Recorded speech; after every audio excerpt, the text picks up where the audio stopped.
And today, former President Obama, from his home in Colorado, a video that he tweeted out and put out on Facebook, officially endorsing Joe Biden after having stayed out of the Democratic primary race since it began with 24 contenders.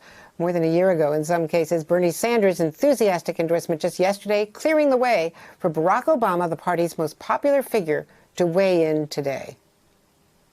Joe gets stuff done. Joe helped me manage H1N1 and prevent the Ebola epidemic from becoming the type of pandemic we're seeing now. He helped me restore America's standing and leadership in the world on the other threats of our time, like nuclear proliferation and climate change. Joe has the character and the experience to guide us through one of our darkest times and heal us through a long recovery. And I know he'll surround himself with good people, experts, scientists, military officials who actually know how to run the government and care about doing a good job running the government and know how to work with our allies and who will always put the American people's interests above their own. Now, Joe will be a better candidate for having run the gauntlet of primaries and caucuses alongside one of the most impressive Democratic fields ever. Each of our candidates were talented and decent, with a track record of accomplishment, smart ideas, and serious visions for the future.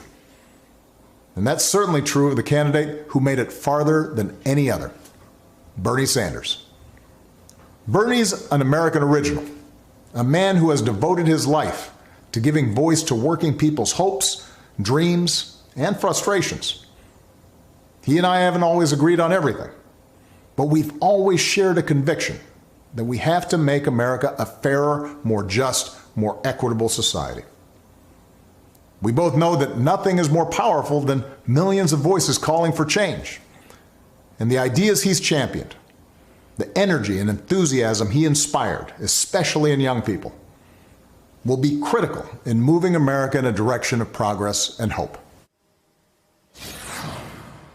And joining me now, an all-star panel, NBC White House correspondent, Weekend Today co-host Peter Alexander, Washington Post White House bureau chief Phil Rucker, NBC correspondent Mike Memoli covering the Biden campaign, former 2012 Obama campaign manager Jim Messina, and former Obama White House Deputy National Security Advisor Ben Rhodes. Mike Memoli, let me go to you first. What does this mean to Joe Biden? It was long in coming throughout the primaries. He felt, and I guess the Biden campaign also felt, that they had to wait till Bernie Sanders had come to peace with his own candidacy as well. That's exactly right, Andrea. Well, as Joe Biden himself just tweeted in response to President Obama's endorsement, means the world to him and to Jill, and that there's no one he'd rather have by his side. And as you know, Andrea, very well, since the moment Joe Biden announced his candidacy a year ago this month, one question that has dogged him since then is why wasn't Obama endorsing him? And the answer he gave on that first day, that he gave to me in January, that he gave any number of times in between, was consistent, which is he needed to show Democrats that he wasn't taking this primary for granted and that he could win it on his own merits. And allies of the president, the former president, were also very clear in that there is no one else other than perhaps Michelle Obama in terms of a singular figure in the Democratic Party who could, after what was promising to be with so many candidates, a very bitter and difficult nomination fight, bring the party together at the end of it. And so you see President Obama as part of that very careful choreography that the Biden and the Sanders campaign worked out over the last few weeks,